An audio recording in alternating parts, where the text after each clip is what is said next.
Bro, what I'm about to tell y'all is crazy. So I picked up a woman early this morning, right? And she was telling me that recently her husband died, right? And so they had been married for like 40 years, right? And so recently, he passed, but she knew he was going to pass. It wasn't like something that occurred out of nowhere. Like, they made arrangements and stuff like that. He had been sick for a while. Doctors had already said, prepare yourself, right? So, family's been coming by the house, they basically let him pass at home, where he could be comfortable because, there was no saving this man, right? So long story short, she went through, well, she's still going through a grieving process. She told me that her husband has been dead. I think she said like a year and a half, if I remember correctly. So, let's just say over a year, right? And she never could bring herself to get rid of his things. Everybody grieves differently, so she was like, his clothes still in the closet. I guess she didn't want to lose that scent of him, basically like, he had like, what most people would consider like a man cave. You know what I mean? She said a lot of his stuff is in there.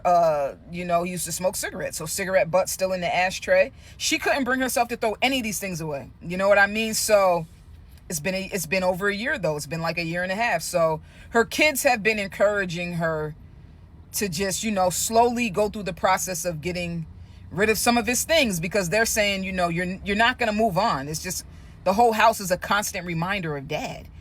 So at some point, Ma, we got to get rid of some of this shit, right?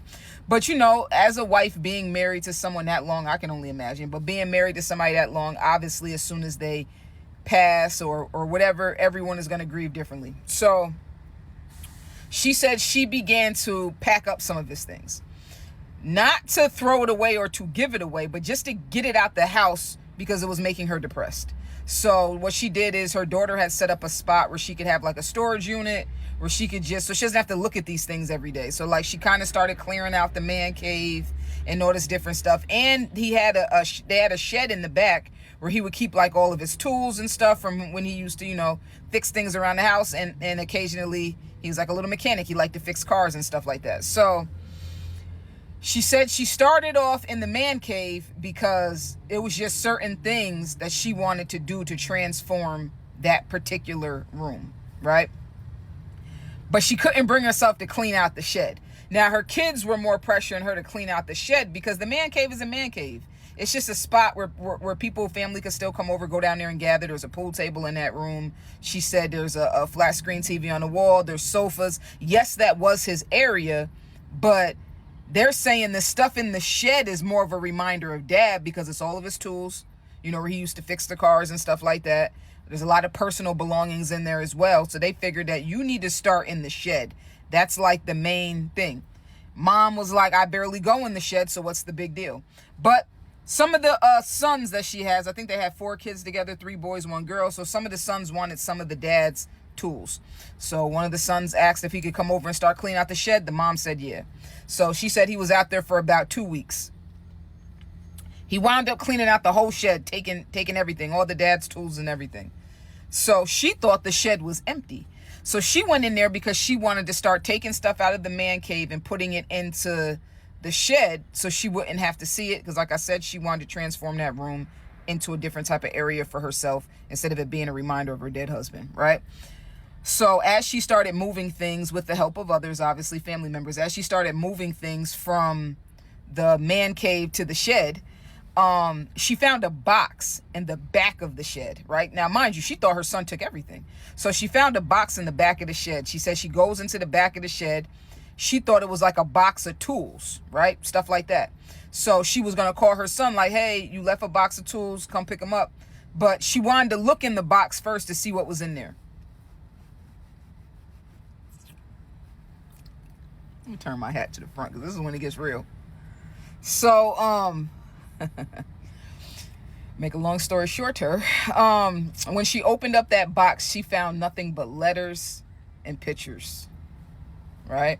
Several Polaroid pictures, of her husband when he was younger. Like she said, if she had to guess, actually, she doesn't even have to guess. It was from her husband when he was in his 20s. because she said some of the pictures had handwritten dates on them and where the pictures were taken. Come to find out, her husband had a secret lover the whole time they were married. So for the whole 40 years they were married and 4 kids, her husband had a secret lover. The pictures with the dates on it showed that these people were her husband was in a relationship with somebody else in his 20s, in his 30s, in his 40s. You know what I mean? Like, never let the attachment go, because there was pictures and there were letters, and the letters had dates on them. Come to find out, her husband, the whole time they were married, her husband had a secret lover with a man. So I guess you would call that bisexual. And the only reason why I find this to be eerie is because there's a trend going on TikTok right now. I don't know if you guys have seen it, where it's like, it says something like, here's my dad married with 4 kids, and then here's my dad in his 20s. And it's like his dad is like in a relationship or pictures with his best friend, and they look like they're in love. So for her to get in the back of my van and tell me some shit like that today, I'm like, damn, like, I don't know what's going on in the world. But what we need to acknowledge is there are a lot of bisexual men in this world. And it doesn't mean they're gay just because they get married. And it doesn't mean, oh, no, they're really like, just like how there's bisexual women, there are bisexual men, bro, where they'll still get married and have kids and do the family thing, but then have a secret lover, which is a man. Is it right? No, that doesn't mean he's DL. It can mean he likes women and men. I know some people feel like, why do they have to choose? Why does there have to be a choice? If I like men, I like women. Hey, a woman can give me kids. A man can't do that. You know what I mean? So there's so many different angles to this shit. But I asked her, I'm like, shorty, how did it make you feel? And she said she felt like her whole marriage was a lie. She said, but she loved that man. I said, if you would have found this box, or if you would have found this information before he died, would you still have been his caretaker? Would you still would have taken care of him? And she was like, well, yeah, because she said, I take my vows serious, and it's till death do us part. So she said, let me tell you, she's a stand-up woman. She's a stand-up woman, Black woman, stand-up woman. But at the end of the day, drop a comment. What would you do? I mean, obviously there ain't shit she could do now. You know what I mean? Because he's gone. But that's the hardest part, she said, is because she has so many questions and no answers because he's gone. So I told her, I said, you need to find the man in the picture. Because if that man is still alive, he can answer those questions that you have about your husband. So drop a comment. Should she contact the lover? Should she try to find this lover or not? Now, I don't know when the affair actually ended, or if it ended, or if it kept going on to the day he died. I don't know. Like I said, he died 1.5 years ago. That part we don't know. That's why there has to be a part 2, because I got to get the rest of this story. And I got to tell y'all the rest of the damn story. But I feel it's kind of crazy, because what would you do in that situation if, like, would you find the lover, or would you just let it go? Like, hey, he's gone. But it's a simple fact that, let me tell you one thing before I end this video about you men. If you are bisexual, if you like messing around with both, but you're married, you got to be careful, because too many of you men are bringing STDs and STIs back to your wives that don't deserve this. So, I'm not a bisexual. I like what I like. I have dated bisexual women in the past, and I feel like sometimes you kind of do have to make a choice, because you're living a double life, unless your partner knows that you're bisexual and knows that you have a secret lover, and let them decide if they want to stay with you or not. But drop a comment and let me know. This was a freaky Monday story, bro.